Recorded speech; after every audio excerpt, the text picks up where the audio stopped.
Excellent. How are we doing? How are we doing? Can you hear me? Yes, I can hear you fine. Can you hear me?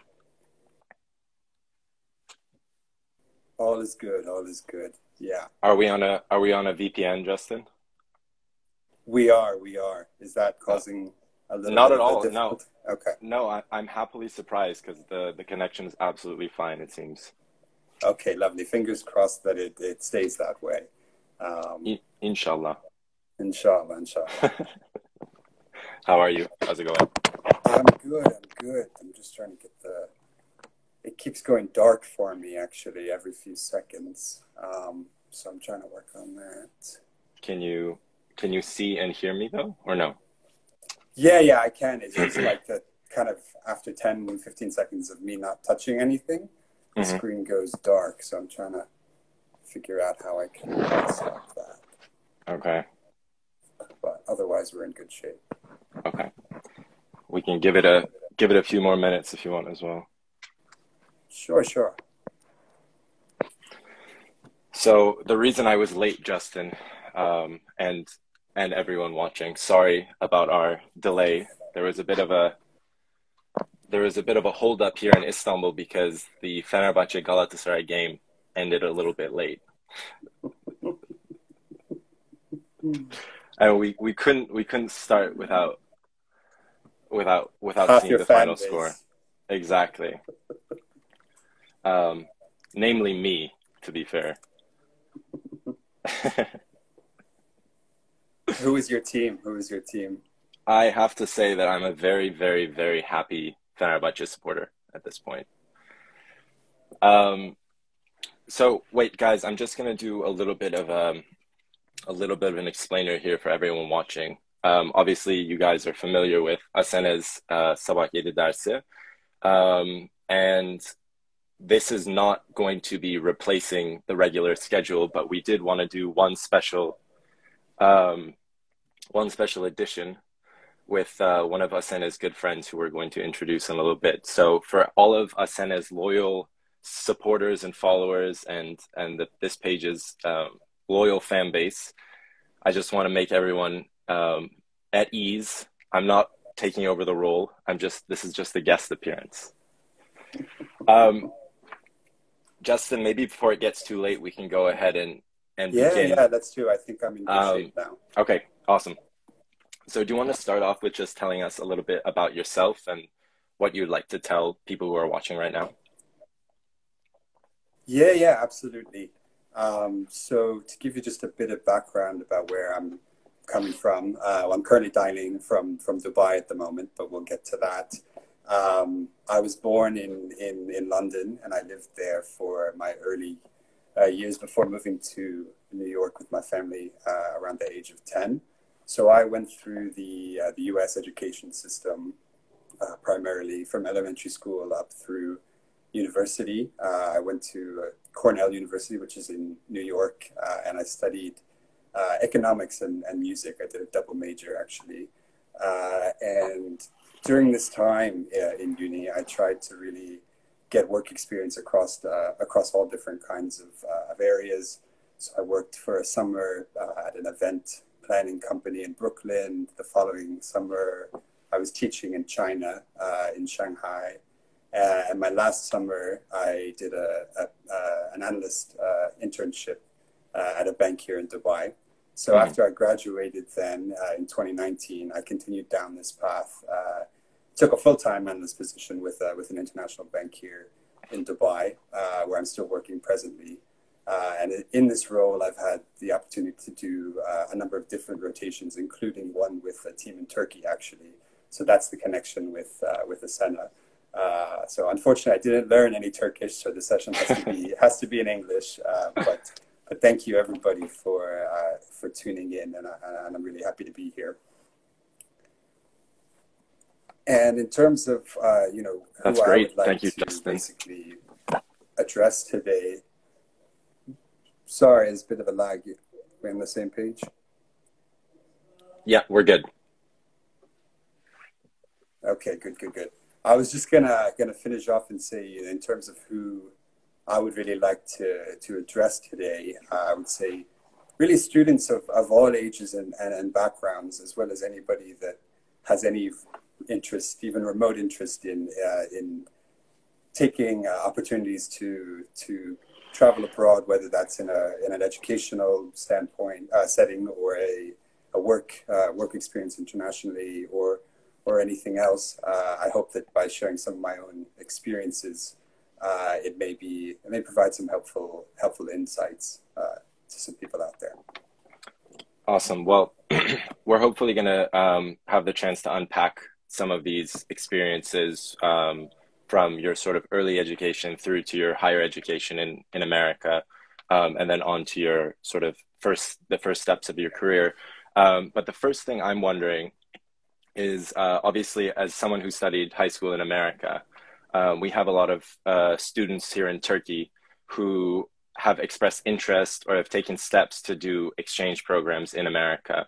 Can you just kind of speak about that experience of high school in America and sort of some sort of advantages and disadvantages, obviously as someone who wasn't from America as well? Yes, yeah, for sure. It feels like quite some time ago, but reflecting on that, experience of going to high school in the U.S., I look at it as very, very positive experience. It's a very formative time in the lives of you're starting to become a young adult, crystallizing your ideas and ideologies, as well as your relationship with the world, really. And all of this is going on in the background while you're trying to take all kinds of classes to prepare you for the professional world, with the next step, which for many people, is university. So certainly can be overwhelming at times, but I look back at that experience very, very positively. And in terms of the U.S. system in particular, I could share a few comments on that. I personally went to a public school in the U.S. They have both public and private high schools, which I think is the same case in Turkey, right? They're common. That's right, exactly. Have both, right? Yeah. So I went to a public school. I've heard from friends that went to private schools that there are could be some advantages in terms of the class sizes, which would have potentially more individualized opportunities and contact with teachers, as well as perhaps larger networks and access to funding and things like that. But I can't really comment on that experience so much as I went to the public system, which I think the main strength, I would say, or the main advantage of that is really the diversity of the student body, as well as the courses on offer and the activities available outside of the classroom, which we can dig into in a little bit. But I'm not sure how it is in Turkey, but the school sizes in the US are quite large. Like my high school was about 1,500 students. Wow, across that's huge. Across 3 or 4 years, and that was on the small side, actually. What did that mean in terms of your class breakdown? How many people in your class do you remember? In my year, there's about 400 in my year, and in any given class, it would range from I would say 20 to 30 students per class, depending on the subject, obviously. But yeah, my school was on the smaller side compared to ones in the area, actually. Like I know some that were upwards of 2 and even 3,000 students. So it can be, quite large. But the advantage of that is then it's quite easy to find your niche, almost, the things that you're interested in, that you want to devote your time to, as well as people from all different backgrounds. Right. So, and I think along those lines, actually, developing your niche kind of brings me to a question, because obviously you studied something quite unique at university at Cornell as well. So if I'm not wrong, you majored in music and economics. Correct. Yeah. Which for I have to say, for followers in Turkey, is truly a spectacular and unheard of degree. So I'm wondering whether you can tell us a little bit about how you developed those niches, and whether you thought there was anything complementary between those two the sort of those two degrees that you took? Yeah, definitely. So, I mean, I guess I would start by saying that that combination is, yeah, I find that it's unique everywhere, not just, you know, it's not so common in Turkey. It's not so common in the Yeah. US either. I've Yeah. never met anybody that had that same kind of combination. And it wasn't, to be honest, my plan either coming into university. I must say I was quite lacking in direction when I came. But the way that the US universities are kind of structured is they encourage this period of self-discovery, perhaps a bit more than, I don't know, I only have familiarity with the UK system where you kind of apply to a single course from day one, and you continue down that path. And you graduate quicker for sure. But, you know, in the US, you have that period where you can, for the first 2 years, have a little bit of exploration. So I took classes across, like, not only economics and music, but also, like, I don't know, astronomy, archaeology, Arabic, like all kinds of things, trying to, like, figure out what it really was that I wanted to go down. In terms of why I ended up, you know, coming to economics and music, I mean, with economics, it was largely like to give myself a lens through which to, I guess, rationalize and understand what's going on in the world, as so much of it is rooted in basic economic principles, whether on a micro level or a macro level in terms of governments making policy decisions and everything. Economics ultimately underlies like so much of it. So I thought that would be a really practical, you know, path to go down to give myself the tools to basically make sense of it all. And also from another standpoint, given that I didn't have so much direction in terms of the career path I wanted to follow upon graduation, it is quite a practical degree that you can leverage in a bunch of different situations and different fields. So that was kind of the motivation behind economics. Music is definitely more of the, you know, the outlier, I guess. And it's been a major part of my life since as far as I can remember. I've been playing since I was like 10 or 11, drums, guitar, and piano. But it kind of actually, the reason I came to pursue that as a major also had to do with the structure of the US schools. A lot of them have what I would call like residency requirements, whereby no matter how many credits you come with or you have to complete like a minimum time at the school. So I came in with a lot of credits from high school. That's actually something I meant to talk about in the other section. They have these advanced placement classes where you can get credits in advance before you come to university. Kind of similar to the IB program, which some of you may be familiar with. So I came in with some credits. I was taking heavy course load each semester, but I found that I still had to spend 3 or 3.5 years at a minimum there. So I had a lot of time really to fill out. And kind of the natural choice for me was to go with music. And part of that is because I was largely like self-taught growing up, and I wanted to put myself in a more, under a bit more pressure, I think. To really maybe a little bit more systematic. Yeah, definitely. So by studying with these, you know, professionals and really talented kind of peers, I think that my motivation really went through the roof during that period. Not only just in a musical setting, but beyond that, I think I've been able to apply the learnings from that degree across my personal and professional life. Just the ability to like sit down with a task, no matter how maybe monotonous or terrible it may be, and just work at it with kind of drive and motivation until you see it through to the end, is something that I wasn't really the best at before I went through this music degree. So I guess that's kind of how I came to both of them, and what I got out of those two courses of study, I guess. If that makes sense.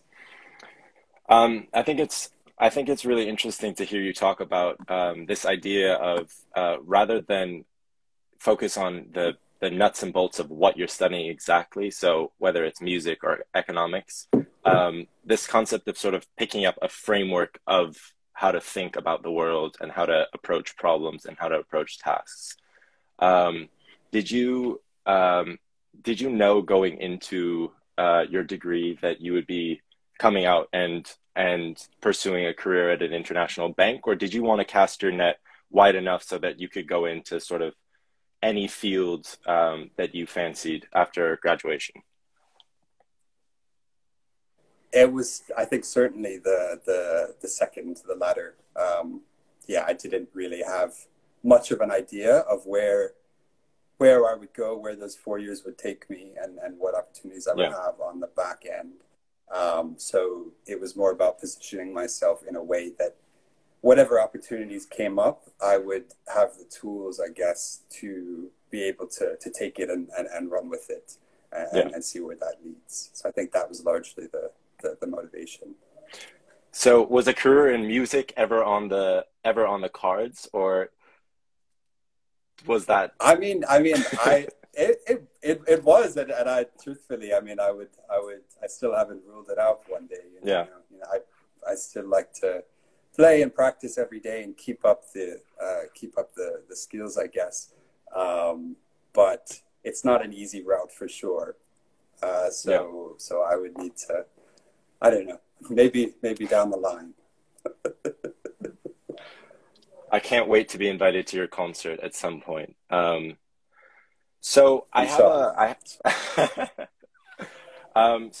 really liked the thing that you said about studying economics and it giving you kind of a framework through which to analyze the world, and how so much of what happens in this very globalized world of ours can be sort of simplified down to both micro and macro sort of economic happenings.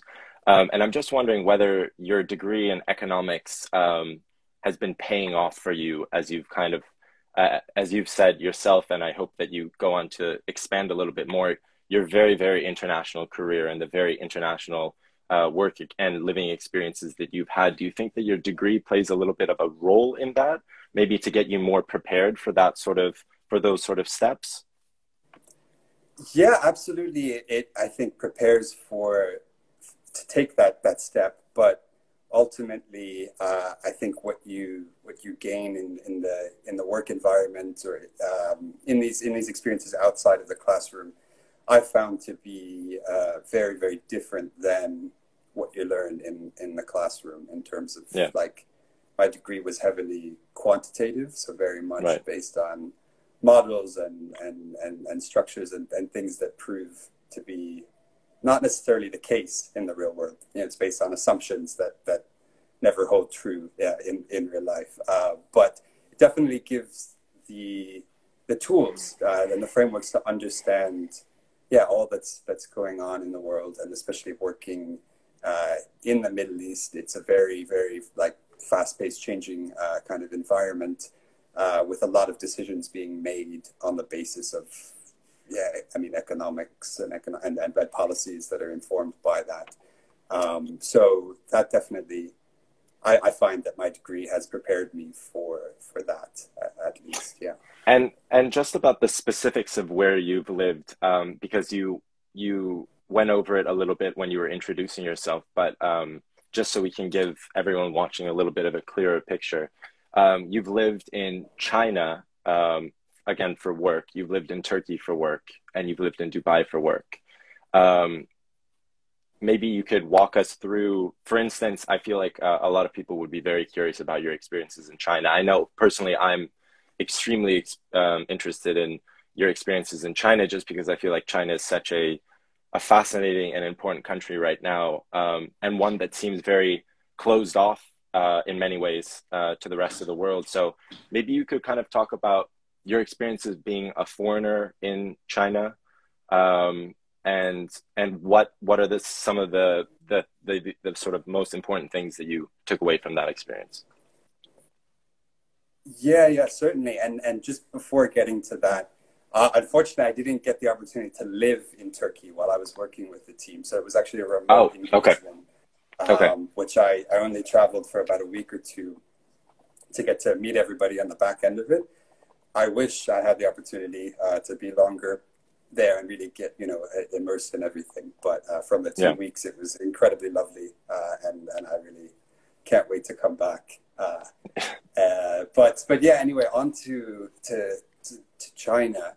I was basically living there for about 2 to 3 months as a teacher, and it was a job that involved moving around quite a bit. So I was in Shanghai in the beginning, and then in other kind of cities on the east coast of China. So I saw a fair bit of the country between the workplace and then getting to travel on the weekends. And you're right, it is a very it's a very important country. It's a very but it is kind of obtuse to grasp from the outside because there are such barriers with regards to the language and culture that makes it quite difficult to understand. Even when you are in the thick of it, it's difficult to understand. But from the outside, tremendously I had no idea what I was getting into, really. So can you talk a little bit about how, sorry, Justin, how did a person who was born in London and then studied in America come to teach English in China? Can you walk us through that process a little bit, and what was going through your head when you made that decision? Yeah, so that was, I actually found the opportunity through my university. So it was something that was posted, and we had these kind of, not career fairs, but something like that, right? Where opportunities are kind of, you walk around and you like talk to some people and see, see what opportunities are there. So that's how I found this position, and it was advertised as you don't need to know any Mandarin. Which I don't. So it was just something that I kind of, the intrigue of it all, of not knowing anything about the place, anything about the language, and only what you read in the news about the people, was really, really something that I was excited by. So I, interviewed for the position, got it, and basically departed with not much in the way of expectations of what was to come. So that's how I came to this opportunity. Right. And I found that I was teaching people of all levels and experience when it came to English. So there's some people that had been studying it for 15 years and probably better at grammar than myself. But needed the practice in terms of the situational, discussions and the slang and the things like that. And then you have on the other end people that are that have really minimal exposure to it. And I was having to devise lessons to kind of comply with international standards. Like there's this IELTS, and I think it's English as a second language, something like that. So I was trying it's a standardized test.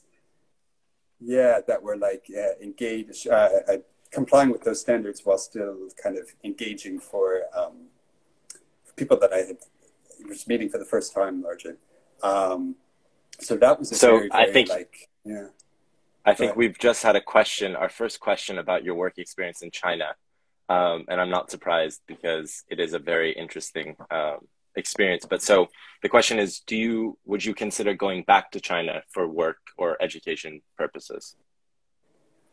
I would never rule it out. I don't think.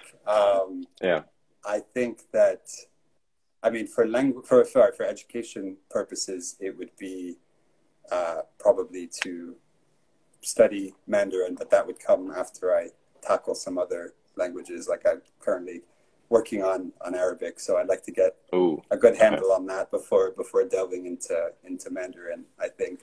But the work environment there was very different, I think, than what I was accustomed to in the US. Or partially it was probably coming because I didn't speak the language, so everything was communicated to me via a coordinator, if you will, which had its challenges. But I would never rule it out. I think it would be a very valuable experience to go back. Oops.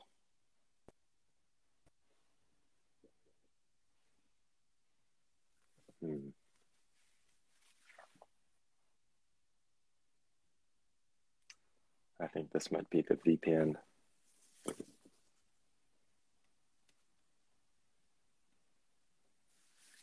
Shoot.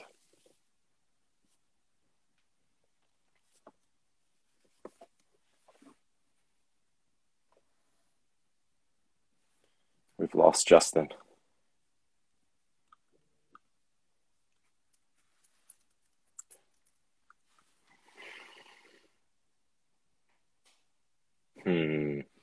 Okay.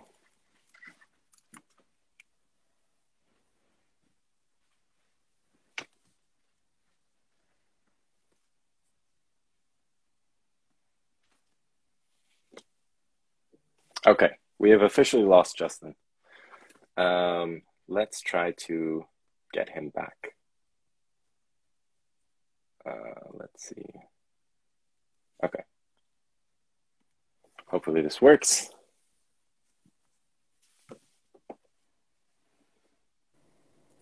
Hey, sorry about that. Hello. Okay. Are we back? We are back. Sorry, the connection cut out. No, that's absolutely fine. Justin, when we got cut off, you were just talking about China, and I want to ask you one more question because I feel like people who study and work in different international environments obviously pick up the fact that work culture is something that's really dependent on where you are, and there's no such thing as a sort of a homogenous work culture. So I'm just wondering whether you could tell us a little bit, for maybe this could be a question for sort of young professionals who are considering careers in different countries. Do you think there are any obstacles to working in a country so different? Or maybe you can also speak to some of the most notable differences you found and you experienced in your work experience in China, as opposed to, for instance, your work experience now in the Middle East. Yeah, definitely. So, I mean, the first part of the question, I would say that there absolutely is a learning curve in terms of feeling comfortable in these new work environments. But I don't think that should dissuade people from seeking out those experiences, because putting yourself into a new challenging environment kind of gives you skills of being adaptable and agile, and I think that that's something that you can carry forward in your in that current job as well as if you're looking for future positions. I think it's a very appealing thing for recruiters who often see a lot of the same things. So having somebody with an international kind of work experience who can bring that to the table and say, listen, I'm a risk taker who can bring a different outlook, a different way of thinking to this organization, who can adapt when faced with obstacles. Like, I think that is always going to be a good thing, even if it comes with an initial adjustment period. Needing to get up to speed with there are all kinds of different customs and approaches to work and that would take some adjustments, but I'm trying to think about anything I can pick out in particular. I mean, nothing is necessarily coming to mind presently in terms of particular examples I can call out of But I feel like you could comfortably say that having these experiences pays off regardless of what you're doing and regardless of where you are. I mean, I can sort of speak to my own experiences because I grew up in Istanbul, going to international schools my whole life. And I don't think I realized just how much I had acquired subconsciously about how to interact with people from different countries and different cultures. And it wasn't until I got to study in London, and I was really meeting people from genuinely all over the world. And I realized how comfortable I was just talking to them and working in teams with them. Maybe as opposed to some of my British friends who had never left the country or had never really been, outside of Manchester or Leeds and things like that. but so I'm sure that you have a similar experience, and I'm sure that that pays off in the teams that you're working in now as well. Uh, Yeah, and we have a I think yep. Sorry, go absolutely. ahead. Like no, I was just going to say the ability to, like, I guess, communicate and empathize with others, even if you don't necessarily speak the language, like don't speak Mandarin and everything, but you develop a kind of a way of, as you said, feeling comfortable with them and being able to work productively in teams despite your differences.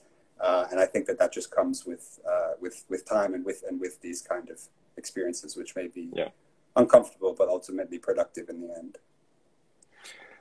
Okay, now we're skipping ahead because there's a question that I'm sure you're going to love, Justin, and that is, what are your aspirations for the future regarding travel or your career?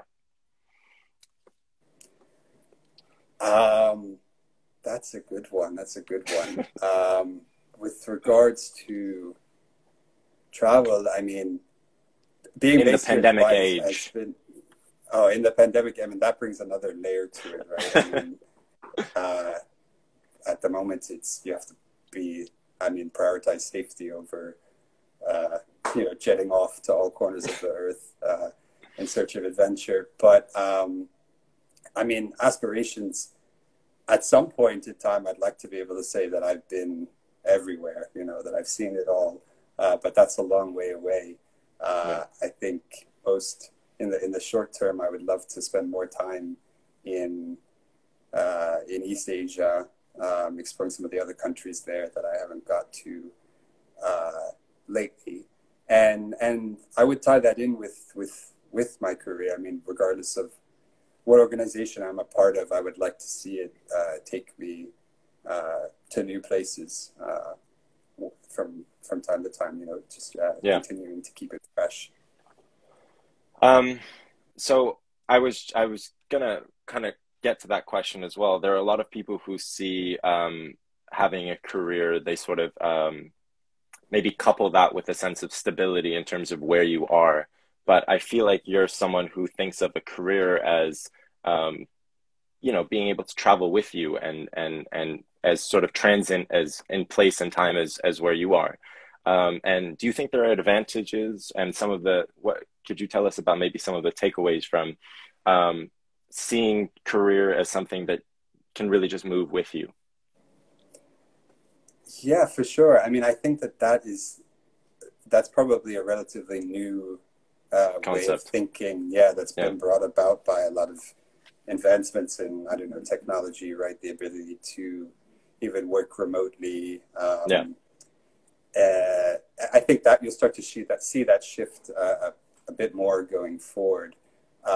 But for me, yeah, I mean, it's about keeping it exciting and fresh. So whether that's even in the same job, getting the opportunity to experience the same job across different markets, I think you learn a lot about each of the markets independently, but then you start to pull out the differences between them, and then you can apply that productively in all kinds of projects and work settings, I think. So for me, I think having that mindset towards the job is, I mean, I think I need to keep it that way Yeah. in order to So be able to. Yeah, I don't know.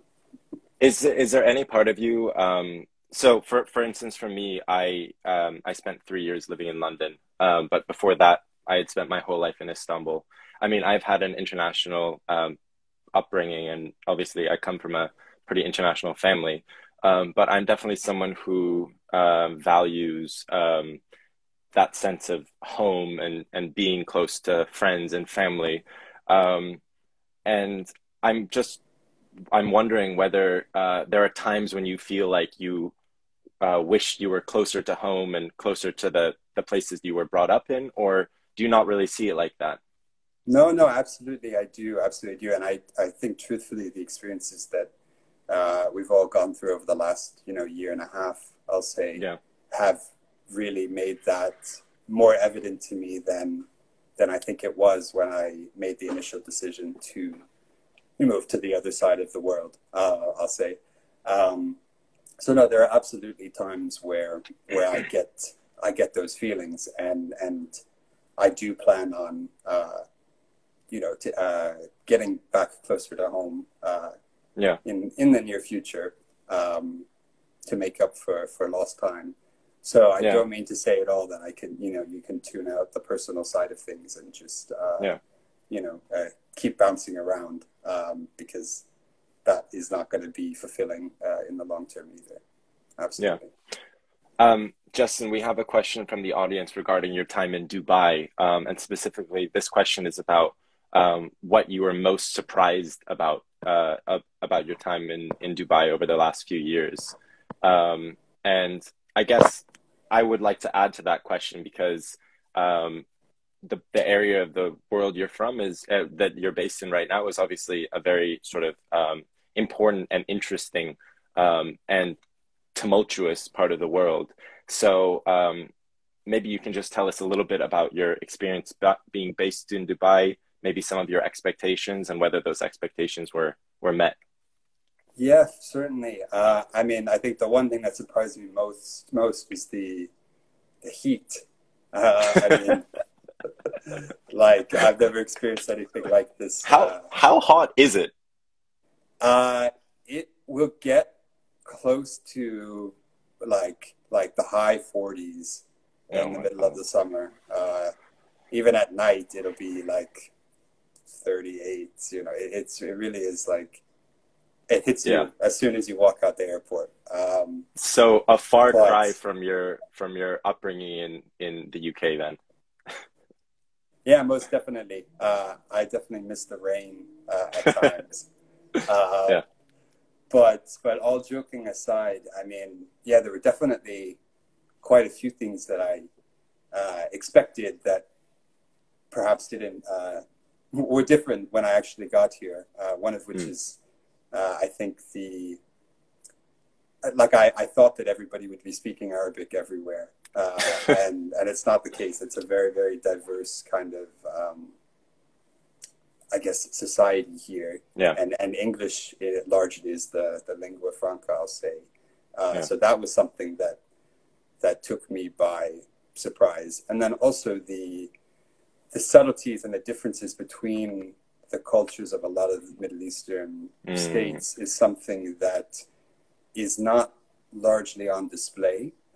Growing up in a Western country like the US, it's kind of portrayed as more of a monolith, like this is the East or this is the Middle East, whatever you want to call it.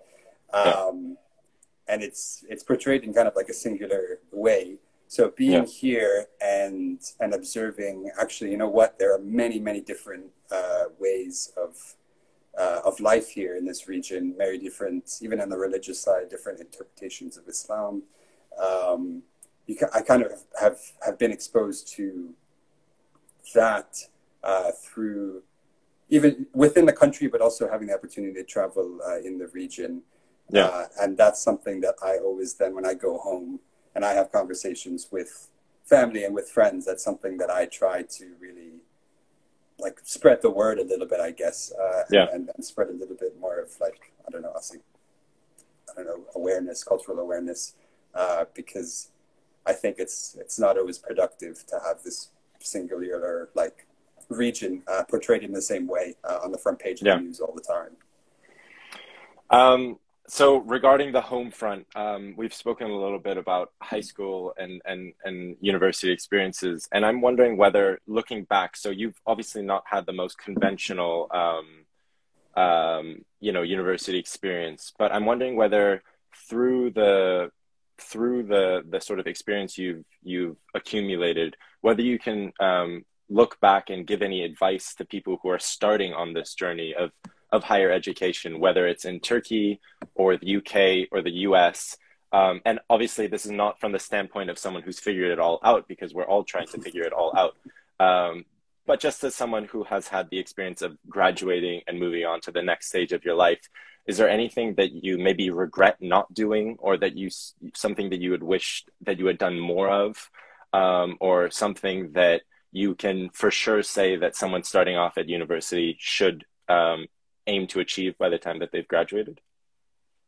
Yeah, I could say one thing that comes to mind is like coming to terms with the fact that your marks, your grades in school are not the only, I guess, reflection of your achievements. I mean, they are a reflection of your work ethic and your achievements in the classroom, but they are not going to propel you into that dream job or that down the path that you necessarily want. They will put you in a very good place to do so, but they are not the ones that will be, the grades will not interview for you. The grades will not like get you the job, right? And I struggled with that quite a bit, as I put a lot of effort over 4 years into ensuring that I had quite solid grades, but I was not devoting any time to learning about actual job opportunities out there in the world.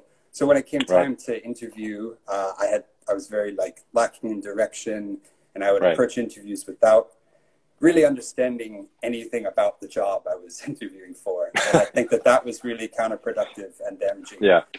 So I think that my one piece of advice, which anybody like tuning in here today is already having a tremendous head start on that front, but just trying to take opportunities to learn more about the real life opportunities out there outside of the classroom would be something that I wish that I did more. So whether it's having conversations with people in a particular field that you may consider exploring, or just tuning in here week in and week out, like I'm sure you'll take away some valuable insights that when you do approach the process of actually trying to interview and get a job, you'd be much more prepared than I was. I think that's you've touched on a really, really crucial point, and something that I obviously as someone, and I think the thing that I really like about what you just said is obviously you are at a really great university as well. So Cornell is an incredibly prestigious place where you do have to be worrying about the grades. But as you said, and this is something that I've picked up, university is so much more than that as well. So for instance, I'm wondering whether you had any specific hobbies or you played any sports or anything like that, and in university as well. In university, I was primarily involved in a lot of like music groups outside of both like affiliated with the school and just outside, like playing in different bands and everything. In high school, one that comes to mind that's maybe not so conventional is I was in a high school marching band, which was like, it's not something that I knew about before arriving there, but we were like a competitive band that would tour around the States, like playing in competitions and everything. So that's like not really a conventional extracurricular, I guess. Right. But that's something that got me really, really involved and disciplined. But going back to university, I'm trying to think if there's anything else. I wish I did play a season of football, actually, soccer. Fantastic. But I'm not particularly good, so that didn't go anywhere. Right. But it's important. It's really important to kind of, expand beyond the classroom while being at university, and you meet loads of people through that. I found, loads of my best friends are from not the classes I took necessarily, but beyond that, everything else that I got my hands on. Yeah, no, I have to say that I was when I was at LSE the first year, literally my best friends, the people that I would go on to live with, were not the people in my course. They were not the people in the halls that I was living in, but the people who were on my football team. And the 5 guys that I met that I went later to live with were all from my football team. And I can't stress enough how much that added to my life. So I'm glad that you share those experiences. Okay, so I think we're running a little bit low on time. We had a few technical problems, but okay, we have I'm just going through some of the questions. We have a nice question from, so, okay. Who are some people who have been particularly influential to you? I like that question. That's a That's a tough one. That's a very tough one. Yeah. Give that some thought. Man, I'm trying to think of people that I don't know. Lately, I've been watching a lot of Formula One, actually, and I've been quite I've become quite a fan of this driver, Lewis Hamilton, who uses his platform to really stand up for all kinds of things that he believes in, and use his platform to really, I guess, put that out there as it's one of the most watched sports in the world. So that's something that I respect tremendously, and I think that a lot of, whether it's athletes or artists or whomever, if they have such a reach and a platform, they do have a little bit of implicit responsibility to use that for good. So I guess that's one okay. I like that. I'm not sure. I like that. I like that. I wasn't expecting Lewis Hamilton from you, Justin, to be perfectly honest, but I like that I was caught off guard. I'm a bit caught off guard too. I think if I had expected the question, I probably could have prepared. Right. But all no, kinds I of like influential personalities. But I like that it's on the spot like this. Justin, on a similar vein, I have a question for you personally, and this is not another one that you've not prepared for, but what are some of the causes right now that you feel most motivated by? And obviously, I know that you have a busy job, but much like university isn't just about classes. Life isn't just about the things that you're doing between 9 and 5 or 9 and 6. So I'm wondering what really gets you out of bed in the morning, and what is it that you are most sort of, what lights that fire for you, if there is such a cause? yeah, no, absolutely. I mean, one that I think we should speak about is everything going on with climate change and the need to address that very, very, very urgently. I mean, that's in the news every single day, and there's a lot of discussion on a high level between governments trying to decide how to proceed, and to keep it below that limit of 1.5. But on an individual level, I think there's a lot of, everybody has a responsibility on that front to really kind of take it upon themselves. And there has to be kind of a sea change, I think, in the way that that people approach the issue in order to really catalyze change.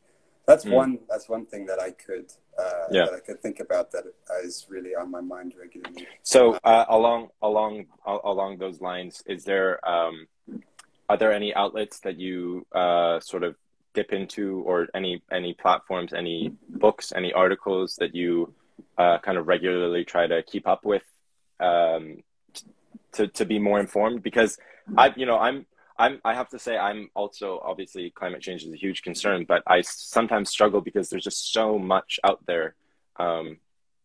Yeah, no, absolutely. I get in the same kind of, I struggle with the same thing.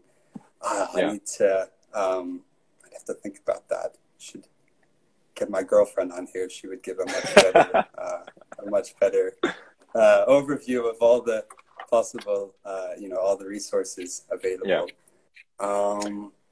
Okay, well then maybe I can ask you a little bit then about so do you have enough time in your busy schedule to do any reading?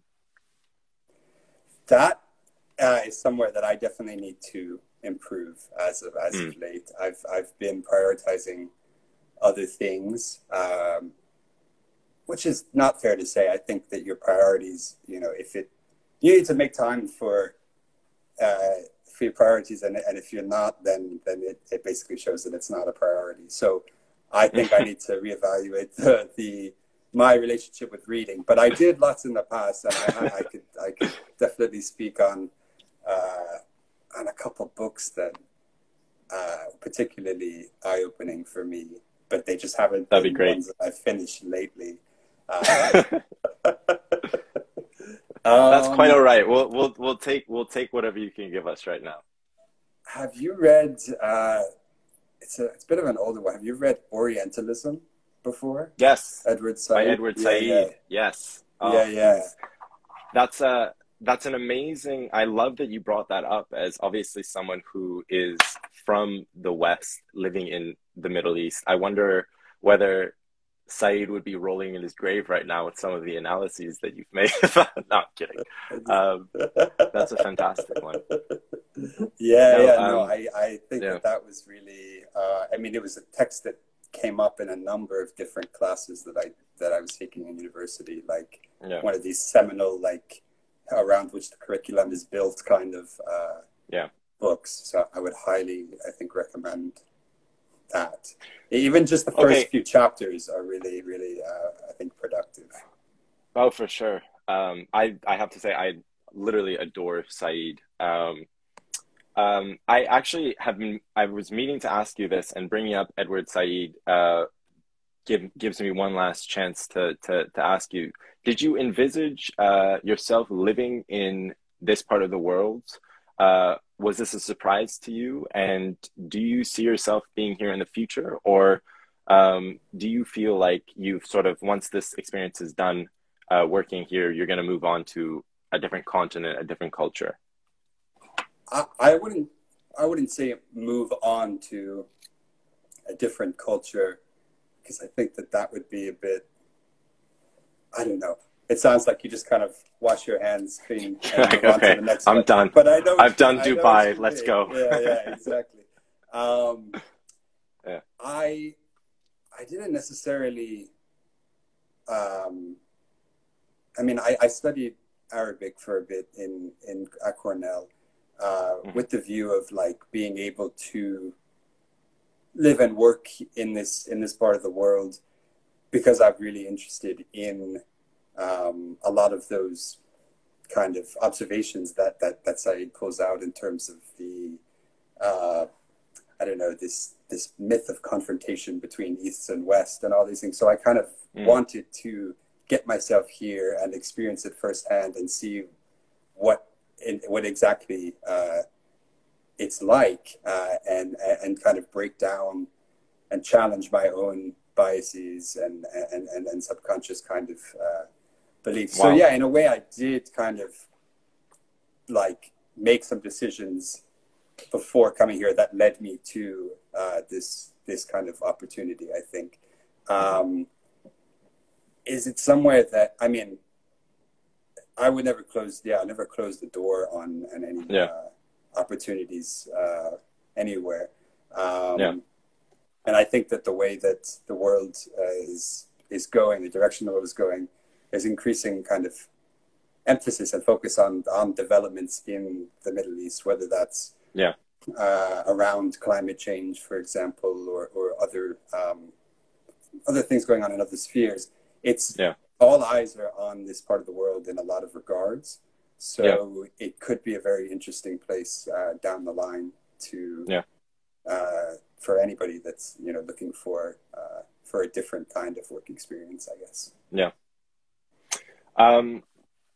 Okay. Well, maybe we can have one last sort of shot at your sort of final parting pieces of advice for, okay, we've sort of done the university crowd, but maybe young professionals now who have come to the end of their university experience and are maybe considering what to do next.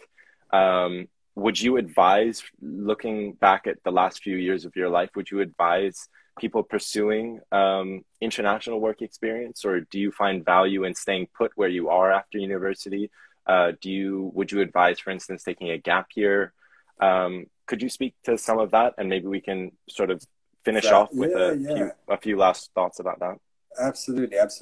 I would have loved to take a gap year. Actually, it's not something that I experienced. But I think that having that time to get a bit of headspace and evaluate where you want to go next, what direction could definitely be very, very valuable for somebody that has just completed, whether it's 3 or 4 years of quite intense coursework. I think that there's no harm in that, and in fact you can gain a lot of experiences in a gap year, like atypical kind of work experience, even volunteering, things like that. When you decide to take the next step, you can kind of bring those to the table with you. So that is something that I think everybody should at least consider. I wish it was more typical in the US. It's not. I was just gonna say, but I feel like a lot of countries struggle with this. I know that in Turkey, I was one of the few people I had to explain to my family what a gap year was. And I feel like this idea of not moving forward immediately to the next conventional stage is kind of a stigmatized thing, where it's like you're made to feel like you're falling behind. But I think at the age of 18 or 19, it's impossible to be falling behind in life, because you're really just starting. And I have to say, as someone who took 2 gap years, not just 1, but 2, I took 1 after high school when I didn't know what I wanted to do, and then 1 after graduating LSE when I didn't know what I wanted to do. I can't advise it enough, because I think we're all at an age where we have so much of life ahead of us as well. And there's really no harm in taking some time for yourself. And you're not gonna, if you enter the rat race 1 year later than everyone else, I don't think that's gonna be a huge blow. And in fact, you could go into it a lot more prepared for taking solid steps than if you hadn't. Most definitely. I couldn't agree more with that. Yeah, I think that would be a great thing for everybody to at least consider. Weigh up the opportunities against, the pros and cons of each. Yeah. Justin, I'm just looking, and I don't think we have any more questions, but I want to ask you whether there's anything that I've missed and there's anything that you would like to add to this discussion. Maybe, whether it's regardless of who it's for, whether there's anything that you'd sort of like to finish on. I think that we've kind of come full circle in terms of starting with, the advice for students and coming back to advice for students in a way. So I think that we've run the gamut really. If in terms of closing thoughts, I mean, I won't say I've enjoyed every second of my experiences, abroad. There are lots of challenges that come up all the time, but that's part of the experience, for the better, for the worse. And I think that it builds all kinds of, valuable skills that you can take forward with you. Resilience, adaptability, the ability to even just building confidence, really. That, I think, for me, has been far and away the largest benefit I've taken from all of this. Is just throwing yourself into unfamiliar territory. While it can be uncomfortable, ultimately the benefits will far outweigh that short period of discomfort. That's my overall, I guess, message that I would impart on anybody that's ever felt like, I don't know, lacking direction or lost in any way. I can empathize and recommend at least exploring opportunities to get out there and try something outside of your comfort zone. Yeah. Fortune favors the brave, as they say. Exactly. So on that lovely note from you, Justin, I think we're going to wrap up here, because I don't see any more comments, and I feel like we've kind of ended on a strong note, and one of optimism for people who are about to take the next steps, and kind of giving that sense that regardless of what you do, even if you have some more tumultuous experiences, that in and of itself is an experience, as you've rightly pointed out. And I think that there's what did they say? There's no mistakes, only lessons. So I think that that's definitely an inspiring note to end on. So I really want to thank you so much for taking the time to speak with us. Thanks for having me. definitely enjoyed the conversation, and I love speaking to people who have had these rich life experiences. And I hope that the people who were watching and will watch will also take something away from this. So just on a final finishing, I promise you the final note. If someone wants to contact you after this discussion, how best may they do that? My Instagram account is I think you'll be able to see it on here, right? So Yeah. you can message me on there. That would probably be the easiest. Otherwise, LinkedIn, I'm on there Okay. as well. You can put I guess my full name is in the info, the post on the channel, I think, right? So Yeah. either through Instagram, LinkedIn, those are probably the easiest channels. And please do, Fantastic. I'm happy to answer any questions. Since no one uses Facebook anymore anyway, I think those are our I two forgot options. about that. Yeah, I forgot about that. Or Meta, I should say. There you go. There you go. Okay, Justin, thank you so much. And I think we'll be posting this video later so you can watch it back. But yeah, okay. Thanks so much. It was great speaking to you. Likewise. Thanks everybody for tuning in as well. I'm logging off. Okay. Bye. Bye.